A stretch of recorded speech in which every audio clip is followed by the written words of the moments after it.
Rice తినాలా, brown rice తినాలా, చపాతీ తినాలా, ఇలాంటి చాలా డౌట్స్ ఉంటాయి. ఎలాంటి హెల్త్ ఇష్యూస్ లేవన్నప్పుడు ఏ రైస్ తినాలి? రైసా? ఆ, రైస్ అంటే బ్రౌన్ రైస్ బెస్ట్ అమ్మా ప్రపంచంలో అన్నిటికంటే. బ్రౌన్ రైస్లో అందులో రకాలు ఉన్నాయి అమ్మా. బియ్యంలో దాదాపు నాకు తెలిసి నేనే చూసాను 1000 రకాలు ఉన్నాయి. నేను చూశాను. అందులో మంచి రకం అంటే పొట్టు తీయని, అంటే ఒక పొట్టు తీసిన బియ్యం లాంటివి ఉంటాయి కదా, అది చాలా మంచిది. కొంచెం నానబెట్టుకుని, ఎవరైనా రైస్ అయినా పప్పు అయినా ఏదైనా మీరు వంట చేసేటప్పుడు నానబెట్టుకుని తీసుకోండి. అంటే మనం వంటకు ముందుగా నీళ్ళలో పోసి నానబెడితే అది చక్కగా ఉడుకుతాయి. ఈ మధ్య బ్రౌన్ రైస్ లో కూడా ఆర్సెనిక్ ఉంటుంది, అది ఇదని చెప్తున్నారు కదా. మరి అలా ఆర్సెనిక్ అక్కడ ఉండదమ్మా, వాళ్ళ బుర్రలోనూ వాళ్ళ నాలుకల మీద ఉంటుంది. ఎందుకంటే బ్రౌన్ రైస్ తిన్నారనుకోమ్మా, తింటే వాళ్ళ వ్యాపారం పడిపోతుంది కదా. అందుకని తెల్లన్నం తింటేనే డయాబెటీస్ హాస్పిటల్ అని కళకళలాడు. బాగా కుక్ చేసి తీసుకోవాలని చెప్తున్నారు అమ్మా. బాగా కుక్ చేసి తీసుకోవాలని చెప్తున్నారు. బాగా కుక్ చేసుకోవద్దు నేను చెప్పట్లా, మెత్తగా ఉండి తీసుకోండి. బ్రౌన్ రైస్ చేయటం వల్ల ఏం మారం వచ్చింది? ఏముండదు. లేదు, తప్పది. బ్రౌన్ రైస్ చాలా మంచిది కదా.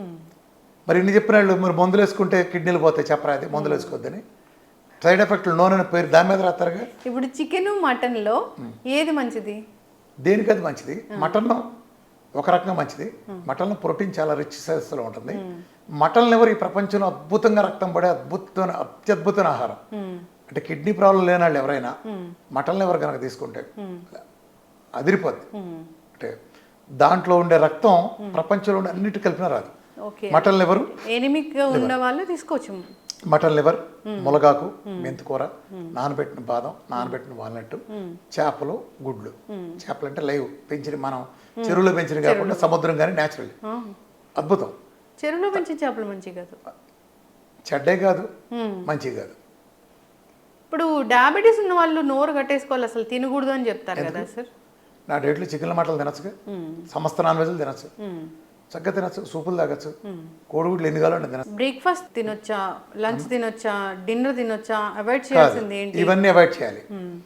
నీకు ఆకలిసినప్పుడు తిను. ఫస్ట్ ఫ్యామిలీ అంతా ఒక చోట కూర్చొని తినే దరిద్రపు అలవాటుని, ప్రపంచాన్ని అతలాకుతలం చేసి సర్వనాశనం చేసిన ఫ్యామిలీ ఒక చోట కూర్చొని తింటే చండాల అలవాటుని తీసేయండి. ఎవడికి ఆకలిసినప్పుడు ఆడు తినండి.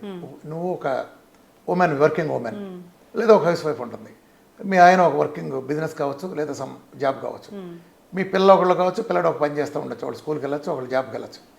వీళ్ళందరికీ ఒకే టైంకి ఒకే రోజు సంగతి ఆకలి ఎలా వస్తుంది? నీకు ఆకలి, ఎవడికి ఆకలేసినప్పుడు వాడు తినాలి. ఆకలి అయిపోతే ఎత్తేయి. ఆకలి అయితే 2 తినడం కూడా మంచిది. టైమింగ్స్ ఎవడైతే పాటిస్తాడో వాడు సంక్రాంతిపోతాడు. టైమింగ్స్ అంటే సిస్టమేటిక్ చేసేవాడు ఓకే. అంటే నీ సిస్టమేటిక్ పనిలో ఉంటావు, ఈ టైంకి ఆఫీస్కి వెళ్తావు, నీ క్లాక్ సెట్ చేసుకుంటే ఓకే. మిగిలిన వాళ్ళు ఎవరైనా సరే టైమింగ్ పాటించాడు వాడు సంక్రాంతి అయిపోయాడు. టైమింగ్ అంటే ఏంటి? డిసిప్లిన్ లేనట్టు టైమింగ్ ఉండదు. ఇప్పుడు నువ్వు ఆఫీసులో 4 గంటలకు 5 గంటలకు తింటా వెళ్తావు, 6 తినేస్తావు. బజ్జీనో తెప్పించారు, నువ్వు తెప్పించుకోలే, నీ కొలికి తెప్పించుకుంది, తినవే అంటే ఇచ్చింది, బజ్జీనేగా కాదని ఎందుకంటావు? పై కొంత ఆకలి కూడా ఉంటుంది, నువ్వు బజ్జీలు తిన్నావు. ఇప్పుడు నువ్వు ఇంటికి వెళ్తావు, నీకు ఆకలి లేదు, కానీ ఫార్మాలిటీగా తింటున్నావు నువ్వు, అది నీ హాని చేస్తుంది. బజ్జీలు తిన్నావు కదా, ఆపేసేయి. అర్థమైందా? ఇది ఇక్కడ చేస్తావు, అక్కడ ఫార్మాలిటీ చేస్తావు. అందుకనే ఎవడికి నచ్చిన టైంలో ఆడికి ఇచ్చేయటం అన్నాను. అట్లా 2 ఇళ్ళకి వచ్చిన వాళ్ళకి మర్యాద పేరుతో మీరు స్వీట్లు వాటిలో పెట్టడం ఆపేయండి. అవును, ఈ మధ్య జిలేబీ సమోసా కూడా పెడుతున్నారు కదా, అది ఆపేయండి. మాకు పెడితే ఇప్పుడు కాఫీ ఇచ్చారు, క్యాలరీస్ అని దాని మీద పెద్ద చర్చ కూడా జరుగుతుంది, అది పెడుతున్నారు. ఇప్పుడు ఆడు తినొస్తాడు ఆల్రెడీ, నువ్వు పెడితే సస్తే కాదంట, ఇంకా పెడితే బాగుండని కూడా అనుకుంటాడు. వెళ్తే నువ్వు తింటానికి కదా వచ్చింది అంటే అది హాని చేస్తుంది. అట్లనే రెస్టారెంట్లోకి వెళ్తే వదిలేటి నేర్చుకోండి. అన్నం పరమ బ్రహ్మస్వరూపం కాదు, పరమ దెయ్యం స్వరూపం. మీరు హోటల్ బిర్యానీకి వెళ్ళారు, ఆర్డర్ ఇచ్చారు, అది ఎదిరిపోయి ఉంది, 600 రూపాయలు తీసుకున్నాడు, ఎంత ఉంది, పావంత తినగానే కడుపు నిండిపోయింది, లేచిపోండి అక్కడి నుంచి. మీరు 600 గుర్తు తెచ్చుకుని ఆఖరి మెత్తుకొని నాకారు, సచ్చారు, మళ్ళీ ప్యాక్ చేయించుకొని వచ్చి మళ్ళీ రేపు పొద్దున్నే అయిపోద్ది. రేపు ప్యాక్ చేయించుకుని అది పోకుండా చేశారో సచ్చారు. వదిలేయండి, వదిలేస్తే నెక్స్ట్ టైం తింటానికి ఉంటుంది. ఎప్పుడైతే ఆకలి ఆగిపోయిందో ఆపేయండి. నేను గోల్డెన్ రూల్ చెప్పాను కదా, 10 ఏళ్ళ నుంచి ప్రచారం చేసుకెళ్ళాను రాష్ట్రంలో. ఆకలి వేసినప్పుడు, నిజం ఆకలి వేసినప్పుడు మాత్రమే తినండి, దొంగ ఆకలి కాదు. ఆకలి లేదు, ఆకలి తీరే వరకు తినండి, మళ్ళీ ఆకలి వేసే వరకు ఏమనుకోమాక, అంతే. యాక్చువల్గా ఎవ్రీ హ్యూమన్, ఈవెన్ వర్కింగ్లో కూడా, నువ్వైనా నేనైనా ఎవరికైనా 2 meal is more than enough.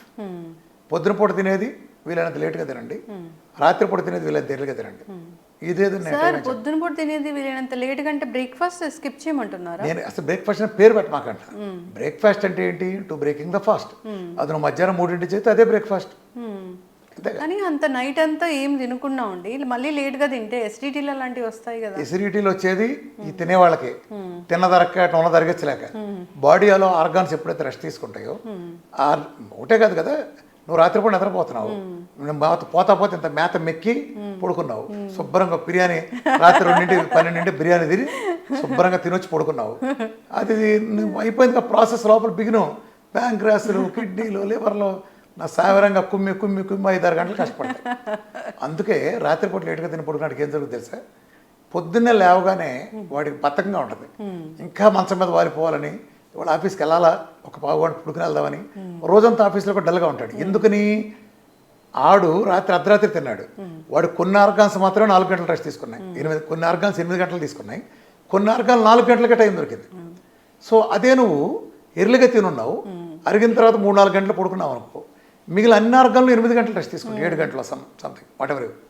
అప్పుడు ప్రశాంతంగా పొద్దున్న లేస్తాడు. ఈ తేడా మీరు ఎవరైనా గమనించవచ్చు. సో మీకు ఆకలేసినప్పుడు తినండి.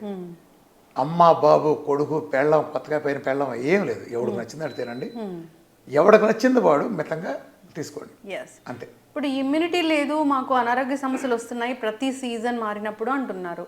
అలాంటప్పుడు ఇమ్యూనిటీ పెంచుకోవాలంటే అసలు ఏం చేయాలి? ఫస్ట్ ఆయిల్ చేంజ్ చేయాలి. ఒకటి న్యాచురల్ ఆయిల్స్కి రండి, కోకోనట్ ఉత్తమం, కుదరకపోతే మిగిలిన న్యాచురల్ ఆయిల్స్కి వెళ్ళండి. 2 ఉప్పు మార్చేయండి, ప్రకృతి ఇచ్చిన ఉప్పు రండి. 3 కారం కొంపలోంచి కంప్లీట్ ఎత్తేయండి. కారం అంతా మొత్తం దాదాపు 40-70 లేయర్లు కొట్టిన పురుగు మందులు కొట్టిన అక్కడ లేయర్ గాలిలో ఆవిరైపోయింది. పండుమిరపకాయ అయితే ఆ పండుమిరపకాయని ఏమాత్రం ఎండలో పెట్టకుండా, క్లీనింగ్ లేకుండా ఇలా ప్రాసెస్ ఉంది కాబట్టి తీసేయండి. పాలు కొత్త కల్తీ పాలు ఉన్నాయి మార్కెట్లో, ప్యాకెట్ పాలలో, పాత పాలు కాదు, అసలు పాలు కూడా హ్యూమన్స్ కాదు. గేదె ఇచ్చే పాలు గేదె దూడకు వస్తుంది, ఆవు ఇచ్చే పాలు ఆవు దూడకు వస్తుంది. మన తల్లి ఇచ్చిన పాలే పాలు. మిల్క్ ఈజ్ నాట్ ఫర్ మమ్మాల్లో మనకుండే వాళ్ళకి కాదు, ఎవరి తల్లి వాళ్ళకి ఇస్తుంది. ఆ వీనింగ్ పీరియడ్ వరకు తాగటమే. ఆ తర్వాత పాలు అనేవి మనిషికి జస్ట్ ఓ టేస్ట్కో దేనికో తప్ప ఎలాంటి ఉపయోగం లేవు. గేదె పాలు ఇచ్చేది గేదె దూడ కోసం, అర్థమైందా? మనిషి పాలు మనిషి కోసం. సో పాలు లేదు, పాల పదార్థాలు అద్భుతమైన, పాలు కాదు పాల పదార్థాలు మంచివి. ఇప్పుడు పచ్చి కొబ్బరికాయ కంటే కొబ్బరి నూనె ఎగలాక ఎంత ఔషధంగా మారుతుంది, అది ఔషధంగా మారటానికి ప్రాసెస్లు ఉంటాయి కదా, ఆ ప్రాసెస్ని బట్టి మారుతుంది. అలాగే పాల కంటే పాల పదార్థాలు అద్భుతమైన, అది తీసుకోండి. ఇంకో ముఖ్యమైన విషయం, ఆడాళ్ళైనా మగాళ్ళైనా, ఆడాళ్ళు అయితే రోజుకు 4.5 లీటర్ల నీళ్ళు, మగాళ్ళు అయితే 5 లీటర్ల నీళ్ళు తాగటం చేయండి. అది కూడా సిస్టమేటిక్గా, not more than 300 ml at a time. అర్థమైందా? Not more than 300 ml at a time. డైట్లో ఉంటే నేను 45 నిమిషాలకు ఒకసారి 300 ml చొప్పున 17 టైమ్స్ ఇస్తాను. డైట్లో లేకుండా నార్మల్గా, ఈవెన్ ఇప్పుడు నువ్వు డైట్లో లేవు, నువ్వు గంటకు ఒకసారి మస్ట్ అండ్ షుడ్గా 300 ml తీసుకోవాలి every 1 అవర్కి, 15 to 16 times A day. అలానే ఎండలో కూర్చుంటా. డి విటమిన్ 100 పైన ఉండేది చూసుకోండి. డి విటమిన్ కాదు, డి విటమిన్ ఇస్ హార్మోన్. ఇది పక్కా కాలీఫ్లవర్, పెద్ద కుంభకోణం. వీఆర్కి ఎక్స్క్లూజివ్ డి విటమిన్ కుంభకోణం నా వీడియో చూస్తే భారతదేశం ఎవరికి ఉండదు. ఎందుకని? వీళ్ళు సబ్బెట్టి స్నానం చేస్తారు కాబట్టి. అవును, మనం సబ్బులెట్టి స్నానం చేస్తాం కాబట్టి సబ్బుకుండే కెమికల్ శుభ్రంగా ఉంటుంది కదా. చర్మం మనం భలే వాసన వచ్చేవరా పలానా సబ్బు వాడితే అంటాం.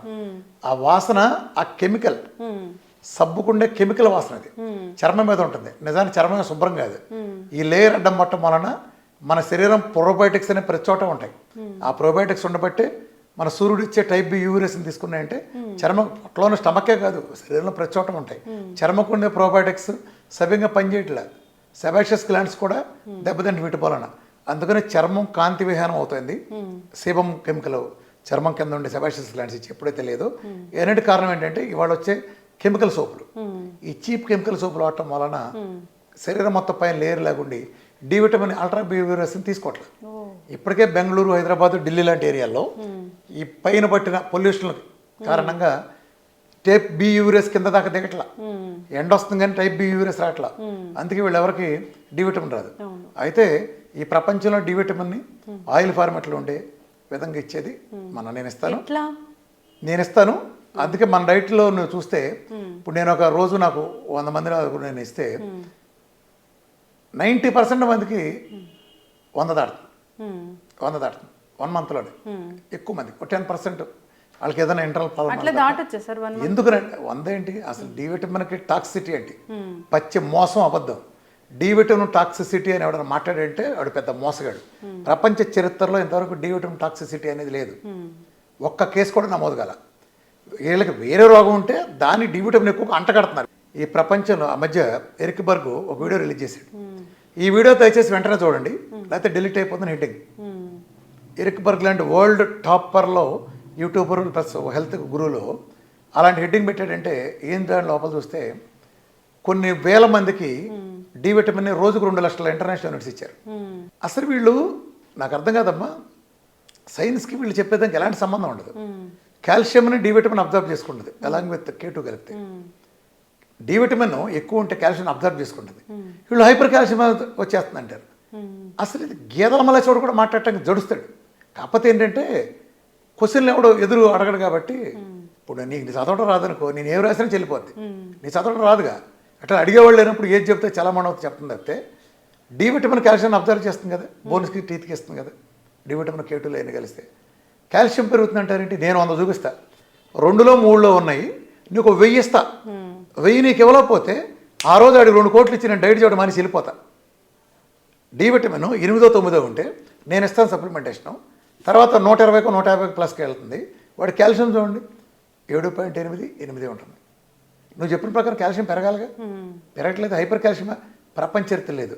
శాన్ ఫ్రాన్సిస్కోలో శాండియాగో యూనివర్సిటీలో గత 46 ఏళ్ళ నుంచి పరిశోధన చేస్తారు. ఎక్సెస్ డి విటమిన్ వల్ల ఏమైనా నష్టాలు ఉంటాయో చేస్తాయని. ప్రపంచ చరిత్రలో ఎంతవరకు కూడా ఒక్కడిని చూడాలి. 100 పైన ఉండి తీరాల్సిందే అందరికీ. డి విటమిన్ ఎక్కువ ఉన్నాడికి రోగాలు రావు. దీనికి ఉదాహరణ కూడా మీకు చెప్పాలంటే కరోనా టైంలో కుప్పకూలిన దేశాలు ప్రపంచాలు ఏంటంటే చూడండి, యూరోప్ కుప్పకూలింది. ప్రపంచంలో ఆరోగ్యాన్ని అద్భుతంగా వర్తించి యూరోప్లో రాని మనిషి లేడు. ఒక్కొక్కడికి 2-3 సార్లు వచ్చింది. యుఎస్ చూసుకుంటే మీకు దల్లాస్ కానీ చికాగో సైడ్, దల్లాస్ రాలేదు. దల్లాస్లో ఒకడికి వస్తే చికాగో కానీ న్యూజెర్సీలో 1000 మందికి వచ్చింది. ఎందుకని? దల్లాసు బేసికల్గా మన బెజవాడ లాంటి ప్రాంతం, అవి వచ్చేటప్పటికి చలి ప్రాంతాలు. చలి ప్రాంతాలు ఎఫెక్ట్ కొట్టింది. చలి ప్రాంతాలు ఏంటి? డి విటమిన్ ఉండదు. డి విటమిన్ లేకపోవడంలో 100 రోగాలు వస్తాయి. డి విటమిన్ టాక్సిటీ అని పెట్టినప్పుడు అది 300 పెట్టారు ఒరిజినల్గా.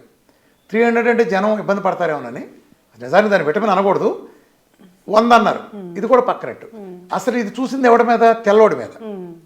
తెల్లోడిని బేస్ చేసుకుని యూరోప్ వాడిని లేదా అమెరికా వాడిని బేస్ చేసుకుని డిజైన్ చేశారు. యూరోప్లో ఉండే మనిషి వేరు, ఆఫ్రికాలో ఉండే మనిషి వేరు, ఇండియాలో ఉండే మనిషి వేరు. యూరోప్లో వాళ్ళు తెల్లగా ఉంటారు, గమనించావా? చలి ప్రదేశాల వాళ్ళు తెల్లగా ఉంటారు. ఎందుకని? వాళ్ళ సూర్యుడి కంటే మంచు ఎక్కువ ఉంటుంది. అందుకని వాళ్ళ శరీరంలో ఎండ బాగా తక్కువ పడుతుంది కదా. ఎప్పుడైనా సరే మబ్బుల్లో అప్పుడప్పుడు ఎండ వస్తుంది. ఆ వచ్చిన కాసేపట్లో డి విటమిన్ సృష్టించుకోవడం కోసం వాళ్ళ శరీరంలో అక్కడ ప్రకృతి డి విటమిన్ మన మెలనిన్ మొత్తం తీసేసింది. అందుకని వాళ్ళు తెల్లగా ఉంటారు. అంటే కొంచెం ఎండలో కూర్చున్నా సరే వాళ్ళకి ఫుల్గా డి విటమిన్ వచ్చేస్తుంది. అదే నీకు ఆఫ్రికాకి వెళ్ళావు, వాళ్ళు భయంకరమైన ఎండల్లో ఉంటారు. అందుకని వాళ్ళకి మెలనిన్ బాగా మందం కోటింగ్ పెడతారు. ప్రకృతి లేదా నువ్వు దేవుడైనంతే దేవుడు మెలనిన్ కోటింగ్ ఎక్కువ ఉంటుంది. దాంతో ఎక్కువ హాని జరగకుండా శరీరం నుంచి వచ్చే కిరణాలు వాళ్ళకి మేలు చేస్తుంది.